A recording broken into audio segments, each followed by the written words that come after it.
Lavoro scultoreo, lavoro plastico, scultoreo e marmoro, bellissimo, come ci indica lo stesso lo scultore Giuseppe Colangelo. Il titolo del lavoro è Wild is the Wind. Wild is the Wind. Cattivo è il vento.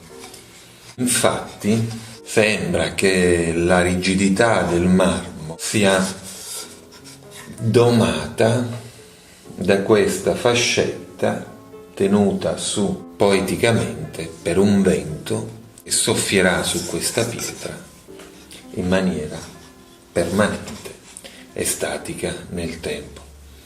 Benda che tra l'altro ci ricorda, perché siamo nell'isola, è il lavoro formalmente astratto che ci ricorda, visto lateralmente dall'isola dalla quale video registriamo, ci ricorda un pochino il profilo di uno dei 4 mori. Cattivo è il vento, wild is the wind.